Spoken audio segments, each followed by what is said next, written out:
Hey guys, welcome back to our channel Gautam Siv. இன்னைக்கு நம்ம வீடியோவில் எதை பற்றி பார்க்க போகிறோம் அப்படின்னு சொல்லி கேட்டீங்க அப்படின்னா, இன்னைக்கு நம்ம ஒரு மேரேஜுக்கு போயிட்டு இருக்கேன். என் ஃப்ரெண்டோட மேரேஜ், ஃப்ரெண்டுன்னு வச்சுக்கிங்களேன். நான் வந்து என் ஃப்ரெண்டு வந்து நானும் அவனும் வந்து பார்த்தீங்கன்னா வெள்ளிங்கிரிமலை கோயிலுக்கு போவோம். கோயிலுக்கு போகும்போது வந்துட்டு அவனோட ஃப்ரெண்டு வருவான். அது மூலம் வந்து நல்லா பழக்கமாயிட்டான். தம்பி வந்து என்னோட கொஞ்சம் வயசு கம்மி தான். அவனுக்கு தான் வந்து பார்த்தீங்கன்னா இன்னைக்கு மேரேஜ். அந்த மேரேஜ் ஃபங்க்ஷனுக்கு தான் இன்னைக்கு நம்ம போகிறோம். மேரேஜ் ஃபங்க்ஷன் எங்கே நடக்குதுன்னு கேட்டிங்கன்னா, தெக்கலூர்ல நடக்குது. அதாவது அந்த கொச்சின் பைபாஸ் இருக்கு இல்லைங்களா, சேலம் டு கொச்சின் பைபாஸ், அது வந்து தெக்கலூர் இருக்குது, கோயம்புத்தூர்ல தெக்கலூர். அந்த தெக்கலூர்ல இருந்து உள்ள போனோம் அப்படின்னா வந்துட்டு ஏதோ சம்திங் ஊர் பேர் சூரிப்பாளையம் நினைக்கிறேன். அந்த சூரிப்பாளையம் அப்படிங்கிற ஏரியாவில் தான் அந்த மேரேஜ் நடக்குது. அந்த மண்டபம் வந்து காளிங்கராயர் கல்யாண மண்டபம். ஸோ அங்கதான் போய் இன்னைக்கு நம்ம வந்து ஃபங்க்ஷன் அட்டன் பண்ண போறோம். ஃபங்க்ஷன் அட்டன் பண்ணிட்டு நம்ம ஷாப்புக்கு சில மெட்டீரியல்ஸ் வாங்க வேண்டியது இருக்குது. அங்கேயே வந்து பார்த்தீங்கன்னா மெட்டீரியல் ஸ்டோர் இருக்கு. அந்த இடத்துலயே வந்து நம்ம மெட்டீரியல் வாங்கிட்டு வர போறோம். அவ்வளோதான் இன்னைக்கு பிளானு. இன்னைக்கு காலையிலே வந்து எந்திரிச்சு பார்த்தீங்க அப்படின்னா தோட்டத்தில் சின்ன சின்ன வேலை இருந்துச்சு. அந்த வேலைகளை எல்லாம் முடிச்சுட்டு நான் அப்படியே வண்டி எடுத்துட்டேன். ஸோ நம்ம ஒரு 10 to 11 மணிக்குள்ள அங்கே போயிடலாம்னு சொல்லி பிளானு. 11 1 மணி வரைக்கும் பார்த்தீங்கன்னா ரிசப்ஷன் வச்சிருக்கிறாங்க. ஏன்னா காலையில் முகூர்த்தத்தை முடிச்சுட்டு அன்னைக்கு மத்தியானம் ரிசப்ஷன் வச்சுட்டாங்க. அதுக்கு முன்னத்த நாள் வந்துட்டு மேக்சிமம் இந்த கொங்கு பெல்ட்லாம் பார்த்தீங்க அப்படின்னா மேரேஜ் அப்படிங்கிறது முன்னத்த நாள் வந்து ரிசப்ஷன் வைப்பாங்க. அதுக்கடுத்த நாள் காலையில் முகூர்த்தம் வைப்பாங்க, மத்தியானம் வந்து சம்மந்தி விருந்து சொல்லி வைப்பாங்க. ஆனால் எனக்கு தெரிஞ்சு இவங்க சம்மந்தி விருந்தை வந்து ரிசப்ஷனாக வச்சுட்டாங்கன்னு நினைக்கிறேன். அதாவது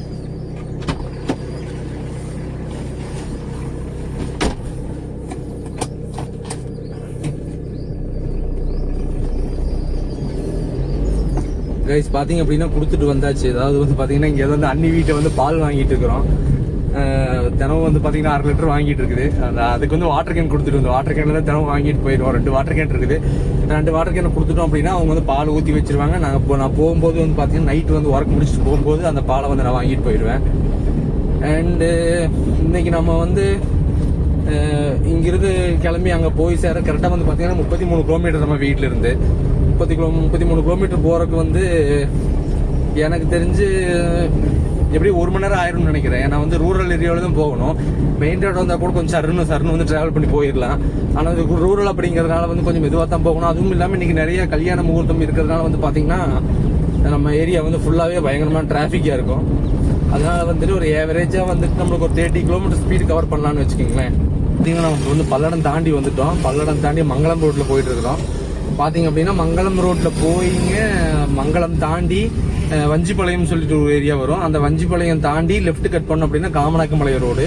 அதில் போனோம் நேராக தெக்கலூர் போனீங்க அப்படின்னா அந்த சேலம் டு கொச்சின் பைபாஸ் போய் ஜாயிண்ட் ஆகும். அந்த பைபாஸ்லேருந்து தாண்டி போகணும்னு சொல்லிட்டு நான் மேப்பில் வீட்டிலேருந்து கிளம்பும்போது மேப் போட்டு பார்த்தேன். மேப்பில் வந்து அப்படி காமிச்சுது. இப்போ பார்த்தீங்கன்னா நம்ம மேரேஜ் போயிட்டு மேரேஜ் ஃபங்க்ஷன் முடிச்சுட்டு அதுக்கு பக்கத்துலேயே தான் பார்த்தீங்கன்னா நம்ம மெட்டீரியல் வாங்க ஸ்டோர் இருக்கு. அங்கேயே போயிட்டு நம்ம ஷாப்புக்கு நம்ம கிச்சனுக்கு தேவையான மெட்டீரியல்ஸ் எல்லாமே வாங்கிட்டு அங்கேருந்து கிளம்பி வரணும். கிளம்பி வந்துட்டு பார்த்தீங்க அப்படின்னா வந்து நம்ம ஸ்டோரேஜில் கொண்டு வந்து அதை எல்லாத்தையும் பிளேஸ் பண்ணிட்டு அதுக்கப்புறம் நம்மளுக்கு என்னென்ன ஸ்டாக் வந்து தேவையோ அந்த ஸ்டாக் வந்து ரெஸ்டாரண்ட்டுக்கு வந்து ஷிஃப்ட் பண்ணணும். பார்த்தீங்கன்னா ஒரு 10-15 நாளைக்கு முன்னாடி வந்துட்டு அந்த புயல் வந்து பயங்கரமாக மழை பெஞ்சிட்டு இருந்து கிளைமேட்டு நல்லா இல்லாமல் இருந்துச்சு. இப்போ வந்து பார்த்தீங்கன்னா வெயில் அடிச்சு பொழந்துட்டு இருக்குது. ஸ்கூட்டர்லாம் வரும்போது பார்த்தீங்க அப்படின்னா உங்களுக்கு பெருசாக தெரியாது, காற்று அடிச்சுட்டே இருக்கும். நீங்கள் வந்து வண்டியில் ட்ராவல் பண்ணும்போது அந்த விண்டு இப்படி அடிச்சுட்டு விண்ட் ஆன் ஃபேஸ் அடிச்சுட்டே இருக்கும். உங்களுக்கு வந்து நல்லா ஒரு ட்ராவல் பண்ணும்போது பெருசாக உங்களுக்கு வெயிலே நீங்கள் ஃபீல் பண்ண மாட்டீங்க. ஆனால் வந்து ஒரு இடத்துல நின்றுட்டு இருந்தீங்க, ஒருவேளை காரில் போயிட்டு இருந்தீங்க அப்படின்னா வந்து ஏசி ஓடல அப்படின்னா வந்து பயங்கரமாக வந்து புழுங்கும் உங்களுக்கு. அதனால விண்டோஸை ஓப்பன் பண்ணி வச்சிட்டிங்க அப்படின்னா வெளியிருந்து காற்று அடிக்கும். ஆனா இன்னைக்கு நேற்று இருந்த அளவுக்கு இன்னைக்கு டிராபிக் இல்லைங்க கைஸ். ஆத்தாடி இன்னும் போக பிரேக் போடுறாங்க. இன்னொன்னு பஸ்ஸுக்கு பின்னாடி போனீங்கன்னு வச்சுக்கோங்க, உங்களால வந்து டைமுக்கு வந்து போகவே முடியாது. மேக்ஸிமம் ஏதோ ஒரு இடத்துல வந்து பஸ்ஸை வந்துட்டு உங்களுக்கு ஓவர் ட்ராக் பண்றதுக்கு வாய்ப்பு கிடைச்சது அப்படின்னா டக்குன்னு ஓவர் ட்ராக் பண்ணிருங்க. பெரிய பெரிய வண்டிகள்லாம் வந்துச்சு அப்படின்னா நம்ம ஓவர்டேக் பண்ணி முன்னாடி போறதே நல்லது. அவங்களுக்கு பின்னாடி போயிட்டு இருந்தோம் அப்படின்னா வந்து சிரமம் தான். மெயின் ரோட்ல வந்து ஓவர்டேக் பண்ணிடலாம். சிட்டிக்குள்ளேல வந்து பாத்தீங்கன்னா அவங்க பின்னாடி போறத நம்மளுக்கு உண்மையிலேயே சேஃப். எப்படின்னு சொல்லி கேட்டீங்க அப்படின்னா பெரிய வண்டிக்கு போற அளவுக்கு சின்ன வண்டிக்கு வந்து போவாங்களா, அவங்க அந்த அளவுக்கு வந்துட்டு ரெஸ்பான்சிபிலிட்டி ஓட்டுவாங்களான்னு தெரியாது. சின்ன வண்டிகள்லாம் சின்ன கேப் கிடைச்சாலும் டக்குன்னு பூந்து போயிடலான்னு பார்ப்பாங்க. ஆனா பெரிய வண்டி லாரி பஸ் எல்லாம் வந்து பாத்தீங்கன்னா ரூரல் ஏரியாவில் உள்ள போகும்போது எப்படி பார்த்தா ரோடு வந்து அகல கம்மியாக தான் இருக்கும். 2-வேவா இருந்துச்சு அப்படின்னா வந்து இந்த பக்கம் பஸ் போகிற மாதிரி இருக்கும், அந்த பக்கம் பஸ் போகிற மாதிரி இருக்கும். லெஃப்ட்ல எல்லாம் வண்டிகள்லாம் பார்க் பண்ணியிருப்பாங்க. அதனால கொஞ்சம் ரெஸ்பான்சிபிலிட்டியோட ஓட்டுவாங்க. மெயின் ரோட்லாம் பார்த்தீங்கன்னா அவங்கள அடிச்சுக்க முடியாது, சர்ன்னு போவாங்க. அவங்கள கட்டு பயந்து நாம தான் பொறுமையாக போய்க்கணும். அந்த மாதிரி இருக்கு சிச்சுவேஷனு. அப்புறம் இன்னொன்று, நம்ம தமிழ்நாட்டை பொறுத்த வரைக்கும் சரி, இல்லை இந்தியாவிலேயும் இந்த மாதிரி தான் இருக்கான்னு சொல்லி தெரியல. இப்போ நான் வந்து நம்ம லேனில் லெஃப்ட் சைடில் நம்ம பாட்டுக்கு போயிட்டு இருப்போம். இப்போ ஆப்போசிட்ல வந்துட்டு பார்த்தீங்க அப்படின்னா அவங்களுக்கு லெஃப்ட்ல அவங்க வந்துட்டு இருப்பாங்க ஆப்போசிட்ல. திடீர்னு பார்த்தீங்கன்னா ரைட் ஏறி நம்மளுக்கு ஒதுங்குறதுக்கு இடமே இருக்காது. ஆனால் அவங்க நம்மளுக்கு பாஸ் ரைட் போட்டு காமிப்பாங்க. ஏப்பா எனக்கே இடம் இல்லை, நான் என்னோட லேன்ல வந்து ப்ராப்பரா வந்துட்டு இருக்கிறேன், நீ உன்ற பாட்டுக்கு வந்துட்டு உன்னோட லேன்ல இருந்து அவசரத்துக்காக ரைட் ஏறி பாஸ் லைட் போயிட்டு போட்டா நான் எங்க போறது? அப்படி பாஸ் லைட் போட்டு நம்ம கூட வந்து சண்டை கட்டிட்டு போவாங்க. இந்த மாதிரி எல்லாம் சூழ்நிலைகளை வந்து எல்லாருமே ஃபேஸ் பண்ணிருப்பாங்கன்னு வச்சுக்கோங்களேன். இன்னும் டாக்ஸி ஓட்டுறவங்க எல்லாம் வந்து நான் வந்து ஒரு 2 வருஷமோ 3 வருஷமோ நான் வந்து டாக்ஸி பிசினஸ் பண்ணிட்டு இருந்தேன். திருப்பூர்ல வந்து பாத்தீங்கன்னா டாக்ஸி ரன் பண்ணிட்டு இருந்தேன். எப்பா சாமி, எப்பா பார்த்தாலும் டென்ஷனு. யாராவது ஒருத்தர் ஏதுக்கு மாத்தா வர்றது, 2-வீலர் காரங்களை தான் வந்து சொல்லணும், கண்ட்ரோலே இல்லாம சர்றுபோன்னு உள்ள விடுவாங்க. நாம வந்து எந்த அளவுக்கு வந்து பொறுமையா போகணும், எந்த அளவுக்கு ரெஸ்பான்சிபிலிட்டியோட பார்த்து போகணும் அப்படின்னு சொல்லி போனாலும் அவங்க உள்ள வந்து பூந்துருவாங்க. பெரிய தலைவலியா இருக்குன்னு வச்சுக்கோங்களேன். எல்லாத்தையுமே அப்படி சொல்லிட முடியாது. சில பேர் அந்த மாதிரி ஓட்டுவாங்க, சில பேர் ரொம்ப ரெஸ்பான்சிபிலிட்டியோட ஓட்டுவாங்க. இன்னொரு விஷயம், வெளிநாட்டுல இருக்கிற மாதிரியான டிராபிக் கண்ட்ரோல்ஸு, டிராபிக் சிக்னல் வந்து கரெக்டாக ப்ராப்பராக வந்து ஃபாலோ பண்ணுறது நம்ம தமிழ்நாட்டிலையும் சரி இந்தியாவிலையும் சரி ப்ராப்பராக ஹேண்டில் பண்ணுறாங்களா அப்படின்னு சொல்லி கேட்டால் கண்டிப்பாக இல்லைன்னு தான் சொல்லுவேன். ஏன்னா இன்னும் இன்சைடில் சிக்னல் இல்லாத ஏரியாவில், ரூரல் ஏரியாவிலாம் பார்த்தீங்க அப்படின்னா ஒன்வேல போகிறது அது எல்லாமே நடந்துக்கிட்டு தான் இருக்குது. ஏன்னா வந்து நம்மளுக்கு ஒரு விவசாய நாடு. இன்னும் அந்த அளவுக்கு ரோடு டிராஃபிக் ரூல்ஸ் எல்லாத்தையுமே வந்து ப்ராப்பராக ஃபாலோ பண்ணுறாங்க அப்படின்னு கேட்டால் நான் இல்லைன்னு தான் சொல்லுவேன். மெயினாக வந்து நான் ஃபீல் பண்ணுறது, ரூரலான ஏரியாவாக இருந்தாலும் சரி, மெயின் ஏரியாவாக இருந்தாலும் சரி, மெயின் ஏரியாவில் வந்து ஆக்சிடென்ட்ஸ் ஆயிரும். ஆக்சிடென்ட்ஸ் ஆச்சுன்னா அப்படின்னா வந்து உங்களுக்கு டிராஃபிக் வந்து பயங்கரமாக வந்து டிராஃபிக் பிரச்சனை வரும். இது எல்லாமே வந்து நம்ம வந்து அதுலேருந்து ஓவர் கம் பண்ணி வரணும் அப்படின்னா முடிஞ்ச வரைக்கு நம்மளால எந்த அளவுக்கு டிராஃபிக்கை வந்துட்டு ஃபாலோ பண்ண முடியுமோ ஃபாலோ பண்ணணும். ஒரு 1/2 மணி நேரம் லேட் ஆனாலும் பரவாயில்ல, ரொம்ப அர்ஜென்சியா இருந்தது அப்படின்னா போகலாம், தப்பு இல்லை. ஆனால் வந்து பார்த்தீங்க அப்படின்னா நம்ம மக்கள் ஒருத்தர் வந்து வண்டி எடுத்துட்டு அர்ஜென்சியா வேகமாக போயிட்டு இருந்தாங்க அப்படின்னா இவங்க வந்து அவங்கள பிடிச்சிட்டு வந்து பயங்கர ஸ்பீடா போயிட்டு இருப்பாங்க. எதுக்கு வந்துட்டு அவங்கள ஃபாலோ பண்ணி போறீங்க? அவங்க ஒரு அவசரத்துக்காக அவங்க வந்து வேகமா போறாங்க. அதுக்காக வந்து நீங்களும் வேகமா போகணுங்கிறது இல்லையே. ஏன்னு கேட்டா அந்த வண்டி போகுது, நாம டக்குன்னு போயிடலாம். அப்படி இன்னொன்று, ஆம்புலன்ஸுக்கு பின்னாடி வந்துட்டு ஆம்புலன்ஸ் வந்துட்டு பாத்தீங்க அப்படின்னா வந்து ஒரு எமர்ஜென்சி, அவங்க வந்துட்டு பாத்தீங்க அப்படின்னா ஆரன் பண்ணிட்டு இருக்கிற கேப்ல எல்லாம் வந்து பூந்து போறாங்க. அவங்களுக்கு நாம வழி விடணும். இதுல வந்து பாத்தீங்கன்னா சில பசங்கள்லாம், சில பசங்க ஆகட்டும், சில பெரியவங்களே ஆகட்டும், கார்ல எல்லாம் வர்றவங்க பாத்தீங்கன்னா ஆம்புலன்ஸ் போச்சு அப்படின்னா அவங்களுக்கு ஆம்புலன்ஸ் எல்லாருமே வழி விட்டுருவாங்க. இவங்க பின்னாடி ஆம்புலன்ஸ் பிடிச்சிட்டு அந்த கேப் விடாம டிராவல் பண்ணுவாங்க. ஏன்னா ஆம்புலன்ஸ் கூடயே போயிடலாம், டக்குன்னு வந்து நம்ம போக வேண்டிய டெஸ்டினேஷன் ரீச் பண்ணிடலாம் அப்படின்னு சொல்லி போவாங்க. அது ரொம்பவே தப்பு கைஸ். ஆம்புலன்ஸ் எல்லாம் போச்சு அப்படின்னா வழி விடுங்க. ஆம்புலன்ஸுக்கு பின்னாடி வந்து வேகமா போகாதீங்க. ஏன்னா ஆம்புலன்ஸ் வந்துட்டு உயிரை காப்பாத்துறதுக்காக அர்ஜென்சியா போயிட்டு இருக்கிறாங்க. இப்ப நீங்களும் ஆம்புலன்ஸ் வந்து அர்ஜென்ட்டா போறாங்க அப்படிங்கறதுக்காக வந்து நீங்களும் போனீங்க அப்படின்னா திடீர்னு யாராவது ஒரு இடத்துல வண்டி வந்து மூவ் ஆகலாம் அப்படின்னா ஆம்புலன்ஸ் டக்குன்னு பிரேக் பண்ணுவாங்க. அப்ப வந்து பாத்தீங்கன்னா நீங்க ஆம்புலன்ஸ்ல ஹிட் பண்றதுக்கு வாய்ப்பு இருக்குது. சரிங்களா? அவங்களே வந்துட்டு பாத்தீங்கன்னா ஒரு எமர்ஜென்சில போயிட்டு இருக்காங்க. அந்த வண்டி எமர்ஜென்சி பண்ற மாதிரி நாம வந்துட்டு ஓட்டக்கூடாது. ஸோ அந்த மாதிரி வந்து எமர்ஜென்சியில் ஆம்புலன்ஸுக்கு பின்னாடி வந்து டிரைவ் பண்ணி போகிறவங்க, இல்லை வந்து டிராஃபிக்கில் வந்து பார்த்தீங்கன்னா ஒன்வேல போகிறவங்க, அண்ட் சிக்னலில் வந்து நிற்காம போகிறவங்க, இவங்க எல்லாத்தையுமே வந்து கொஞ்சம் அந்த ஃபைன் அமௌண்ட்டும் சரி, இந்த தண்டனைகளும் சரி கொஞ்சம் ஸ்ட்ரிக்டாக இருந்துச்சு அப்படின்னா மட்டும்தான் நம்ம எல்லா விதமான இந்த டிராஃபிக் வயலேஷன்ஸ்லேருந்து நம்ம கொஞ்சம் வெளியே வர முடியும். இல்லை அப்படின்னா அந்த டிராஃபிக் வயலேஷன்ஸ் வந்து நம்ம ஃபேஸ் பண்ணி தான் ஆகணும். காய்ஸ், இங்கே பார்த்தீங்கன்னா ஒரு இடத்துல வந்து நம்ம வண்டியை நிறுத்திட்டோம். ஏன்னு கேட்டீங்க அப்படின்னா வந்து பிரியாணி ஸ்மெல்லு, அதாவது இந்த பாய் பிரியாணி அவங்க பண்ணாங்கன்னா பார்த்தீங்களா வரும், பார்த்தீங்களா ஸ்மெல்லு, சூப்பர் ஸ்மெல்லு, அப்படியே மன கமழுது. பார்த்தீங்கன்னா பக்கத்துலேயே வந்து மதினா பிரியாணி சொல்லிட்டு பிரியாணி கடை இருக்குது. சரி சாப்பிடலான்னு சொல்லி பார்த்தா மேரேஜ் ஃபங்க்ஷனில் போய் சாப்பிடணும். அங்கே போய் சாப்பிட்டுட்டு அங்கே இது அதிகமாக டைம் ஸ்பெண்ட் பண்ணோம் அப்படின்னா திரும்பி வரும்போது இங்கே சாப்பிடலாம். உண்மையிலேயே வந்து பார்த்தீங்க அப்படின்னா இந்த மங்களம் ஏரியாவில் வந்து நிறைய பிரியாணி கடை இருக்கும். மெயின் ரோட்லேயே ஆகட்டும், அந்த போலீஸ் ஸ்டேஷன் இருக்கும், போலீஸ் ஸ்டேஷன் பக்கத்தில் வந்து நிறைய பிரியாணி கடை இருக்குது. அதுவும் இல்லாமல் அவையிலையும் வந்து இங்கே ஒரு பிரியாணி கடை போட்டிருக்காங்க. இந்த அளவுக்கு வந்து ஸ்மெல் வந்து நான் பார்த்ததில்ல. கிட்டத்தட்ட 2 நாளாக வந்து அந்த ரூட்டில் நான் வர்றேன். ஆனா இந்த அளவுக்கு வந்து ஸ்மெல் வந்து பாருங்க, இன்னைக்கு பட்டை எடுக்கிற ஸ்மெல்லு. நம்மளுக்கே வந்து பிரியாணி சாப்பிட்ற ஒரு ஹைப் ஆயிடுச்சு. அதனாலதான் வண்டி நிறுத்திட்டு கொஞ்ச நேரம் வந்துட்டு அது ஸ்மெல்ல பிடிச்சிட்டு அப்படியே வந்து கிளம்பிட்டு இப்போ. ஏன்னா வந்து மேரேஜுக்கு வந்து நம்ம மண்டபத்துக்கு போறதுக்கு லேட் ஆயிரும். இங்கிருந்து வந்து பாத்தீங்க அப்படின்னா தெக்கலூர் வந்து 8 கிலோமீட்டர், கரெக்டா வஞ்சிபாளையத்துலேருந்து தெக்கலூர் 8 கிலோமீட்டர். அங்கிருந்து வந்து எனக்கு தெரிஞ்ச ஒரு 4 கிலோமீட்டர், மொத்தமாக ஒரு 12 கிலோமீட்டர் வரும்னு நினைக்கிறேன். 33 கிலோமீட்டர்ல நாம 12 கிலோமீட்டர் போச்சு பண்ணி 21 கிலோமீட்டர் கவர் பண்ணி வந்தாச்சு. இந்த ரூட் பாத்தீங்க அப்படின்னா வஞ்சிபாளையம் டு தெக்கலூர் ரூட் வந்து ஒரு அமைதியான ரூட் தான், பெருசா டிராபிக் இருக்காது. ஏன்னா வந்து மங்களம் ரோட்லயே எல்லாரும் வந்து டிராவல் பண்ணி போயிடுவாங்க. இந்த ரோட்ல வந்து பெருசா வரமாட்டாங்க. ஏதாவது தெக்கலூர் போகணும் அப்படின்னு சொல்லி சொன்னா மட்டும்தான் வருவாங்க. அண்ட் இந்த ரூட்ல போனீங்க அப்படின்னா LMW வரும், LMW கனியூர் பிரான்ச் வரும். அந்த பிரான்ச்சில் வந்து அந்த ஸ்பின்னிங் மில்லுக்கு தேவையான அந்த ஸ்பின்னிங் மிஷினோட அந்த பார்ட்ஸ், ஸ்பின்னிங் மிஷின் எல்லாமே மேனுஃபேக்சரிங் பண்றாங்க. நான் வந்து அந்த LMWவோட மிஷின் டூல் டிவிஷன் சொல்லி பாத்தீங்க அப்படின்னா சூலூர்லேருந்து வந்தோம் அப்படின்னா வஞ்சிபாளையம் பிரிவா சூலூர்லேருந்து வந்து தென்னம்பாளையம் பிரிவுன்னு சொல்லிட்டு இந்த கொச்சின் ரோட் ஒரு ஏரியா இருக்குது. அந்த இடத்துல மிஷின் டூல் டிவிஷன் சொல்லி பாத்தீங்கன்னா CNC மிஷின் மேனுஃபேக்சரிங் பண்றாங்க. அங்க வந்து நான் 1 இயர் அப்ரண்டிஸ்ஷிப் பண்ணேன். நாம காலேஜ் முடிச்சதே பாத்தீங்கன்னா நிறைய இடத்துல வந்து இன்ஜினியரிங் இண்டஸ்ட்ரீஸ் ஒர்க் பண்ணோம். பட் நம்மளுடைய வீட்டு சூழ்நிலை காரணமா வந்து நம்மளால அங்க இருந்து ஒர்க் பண்ண முடியல. ஸோ அதனால வந்து நிறைய பிஸ்னஸ் பண்ணோம், நிறைய பிஸ்னஸ் ஃபெயில் இருந்துச்சு, நிறைய அனுபவம் கிடைச்சது. எதையே பண்ணலாம் எதையே பண்ணக்கூடாது அப்படிங்கிற ஒரு தெளிவு கிடைச்சது.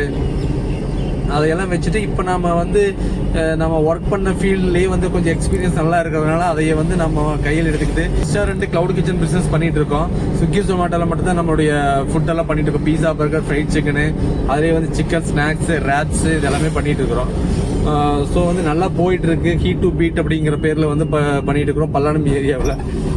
நான் வந்து இதுக்கு முன்னாடி பண்ண வீடியோலேயே வந்து உங்களுக்கு நான் சொல்லியிருப்பேன் நம்ம என்ன பிஸ்னஸ் பண்ணிட்டு இருக்கோம், எப்படி பண்ணிட்டு இருக்கோம், எதில் வந்துட்டு நம்ம பிஸ்னஸ் வந்து நம்ம ஃபுட்டெல்லாம் வந்து டெலிவரி பண்ணுறோம் அப்படிங்கிற எல்லா டீட்டெயிலும் நான் அதில் சொல்லியிருப்பேன்.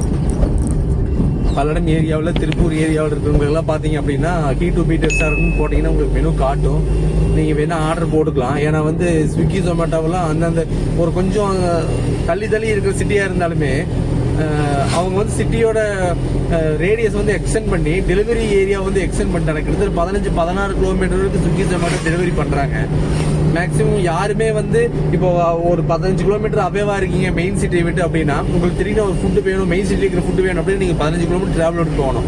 ஆனால் வந்து இப்போ ஸ்விக்கி ஜொமேட்டோ வந்ததுனால அந்த 15-16 கிலோமீட்டருக்கு இருக்கிறவங்க ஆர்டர் போட்டால் தான் ஒர்த்தாக இருக்குது. ஏன்னா ஒரு 60-70 ரூபா டெலிவரி சார்ஜ் வருது. நீங்கள் வண்டி எடுத்துகிட்டு வந்தீங்க அப்படின்னாலுமே ஒரு 50 ரூபாயிலேருந்து 60 ரூபாய்க்கு வந்து நீங்கள் பெட்ரோல் அடிக்க வேண்டியது இருக்கும். ஸோ வந்து நீங்கள் ஒரு பர்ஃபெக்டான ஒரு ஃபுட் கேம்பெயினாக வந்துட்டு ஸ்விக்கி ஜொமேட்டோ பண்ணிட்டு இருக்காங்க. அதில் எந்த விதமான டவுட்டும் கிடையாதுன்னு வச்சுக்கோங்களேன். அப்படின்னா நம்ம ஒரு 11 மணிக்கு வந்துடலான்னு பிளான் பண்ணோம். ஆனால் பார்த்தீங்கன்னா டைம் 11:22 ஆயிடுச்சு. ஏன்னா அப்படியே மெதுவாக வந்து வந்தோமா, டிராஃபிக் இருந்துச்சு இன்னைக்கு வந்து முகூர்த்த நாள் அப்படிங்கிறதுனால. ஸோ பார்த்தீங்க அப்படின்னா நான் அப்படியே போயிட்டு இருக்கேன். இந்த இடத்துல தான் ரூட்டு வந்து போட்டிருந்துச்சு, செங்காலி ராயர் திருமண மண்டபம்னு சொல்லிட்டு. மேப்பில் போட்டால் கரெக்டாக வருது லொக்கேஷனு. ஆனால் நம்ம கூகுள் மேப்பை நம்ப முடியாது கைஸ்.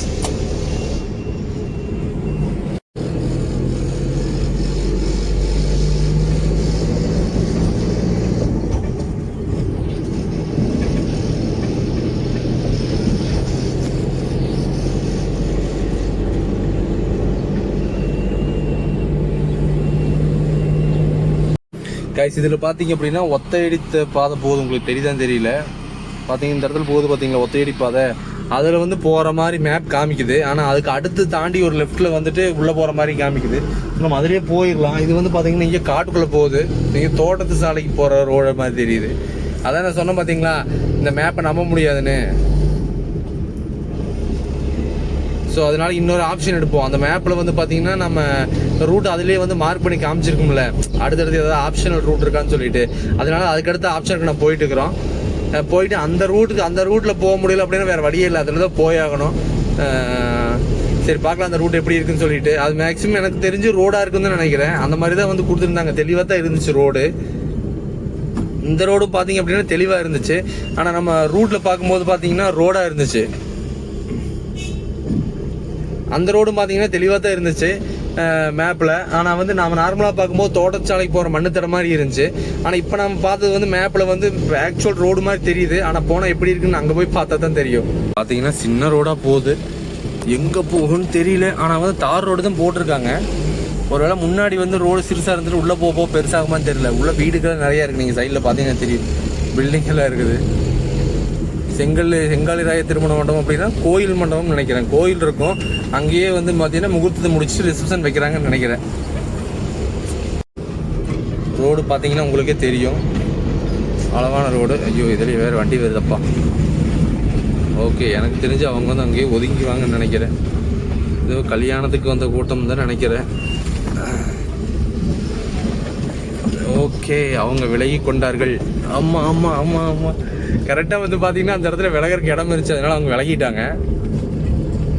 நாமளும் வந்து பார்த்தீங்கன்னா அவங்களுக்கு கொஞ்சம் இடம் விட்டு அப்படியே நம்ம விலகி வந்துட்டோம். வெயில் தான் பொழக்குது, வெயில் தான் பொழக்குது, வேர்வையெல்லாம் வருது. நான் மேப் பார்க்காம கேமரா பார்த்துட்டு ஓட்டிகிட்டு இருக்கிறேன். கரெக்டாக தான் போகிறேன்னா, கரெக்டாக லொக்கேஷன் தான் போய் சேருவேன். மண்டபத்துக்கு கரெக்டாக போயிடணும்னு தெரியலையே. கைஸ் பார்த்தீங்கன்னா வந்துட்டோம். நம்ம வந்த ரூட் வந்து பார்த்தீங்கன்னா மிஸ்ட்ரி ரூட்டாக தான் இருந்துச்சு. இல்லைடா இந்த ரூட்லாம் போகுது அப்படின்னு சொல்லி பார்த்தேன். ஆனால் இந்த இடத்துல வந்து பார்த்தீங்க அப்படின்னா பெரிய பெரிய ரோடெல்லாம் போகுது, நீங்களே பாருங்க. இந்த இடத்துல வந்து பார்த்தீங்கன்னா பைக் வருது பார்த்தீங்களா, இந்த இடத்துல ஒரு பெரிய ரோடு ஒன்று இருக்குது. அதுவே வந்து பார்த்தீங்கன்னா இந்த பக்கம் வந்து பார்த்தீங்கன்னா அந்த பக்கம் பெரிய ரோடு இருக்குது. இந்த ரோடு எந்த இடத்துல வந்து ஜாயிண்ட் ஆகுதுன்னே எனக்கு தெரியல. அந்த அளவுக்கு ஒரு பெரிய கன்ஃபியூஷனில் இருந்தேன் நான். ஆனால் எப்படியோ வந்து கரெக்டாக மேப் வந்து கொண்டு வந்து சேர்த்துருச்சு. ஆனால் கொஞ்சம் காம்ப்ளிகேட்டட் ரூட் தான். கைஸ், நம்மள மாதிரி ஏரியாவுக்கு வந்து பார்த்தீங்க அப்படின்னா இந்த மாதிரி வில்லேஜ் ஏரியாவில் வந்து மேப்பு வந்து அந்த அளவுக்கு வந்து 100% ஒர்க் பண்ணுமா கரெக்டான ரூட்டு காமிக்குமா அப்படின்னு சொல்லி கேட்டால் கொஞ்சம் கன்ஃபியூஷனான விஷயம்தான். ஏன்னா நம்ம அந்த அளவுக்கு வந்து எக்ஸ்பெக்ட் பண்ண முடியாது மேப்போட அக்யூரசியை வந்து நம்ம ரூட்டில். அது வந்து மேப் முடிஞ்ச வரைக்கும் ஷார்ட்டஸ்ட் ரூட்டை தான் காமிக்கும். ஷார்ட்டஸ்ட் ரூட்டை வந்து பார்த்தீங்க அப்படின்னா கொஞ்சம் ரொம்ப ரூரலாக பெருசாக வண்டிகள் 2 வண்டிக்கு ஒரே டைமில் போக முடியாமல் அந்த மாதிரி தான் இருக்கும். ஸோ நீங்கள் முடிஞ்ச வரைக்கும் உங்களுக்கு ரூட் தெரிஞ்சதுன்னா பிரச்சனை இல்லை ரூட் தெரிஞ்சால் வந்தாங்கன்னா பிரச்சனை இல்லை. இல்லைன்னா மேப்பை பார்த்து வந்தீங்கன்னா கொஞ்சம் ரிஸ்கி தான். சிட்டி ஏரியாவில் பிரச்சனை இல்லை, ஏதோ இடத்துல நீங்கள் வந்து உள்ளே போயிடலாம், பூந்துடலாம். ஆனால் வந்து ரூரல் ஏரியாவில் மேப்பை வச்சு நீங்கள் போகிறீங்க அப்படின்னா கொஞ்சம் கேர்ஃபுல்லாக தான் போகணும்.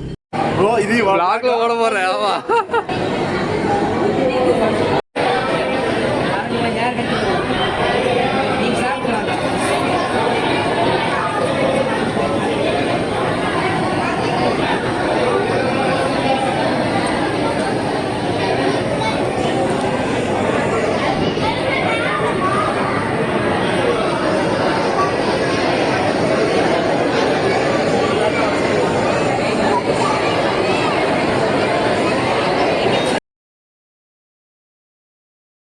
மேரேஜ் ஃபங்க்ஷனை பார்த்துட்டு வந்தாச்சு. உள்ளே கூட மாப்பிள்ளை கூட போய் கொஞ்சம் நேரம் நல்லா பேசிட்டு, ரெண்டாவது பார்த்தீங்கன்னா அவங்க ரிசப்ஷனுக்கு வந்து முன்னாடி நிற்கிற கிளம்புனாங்க.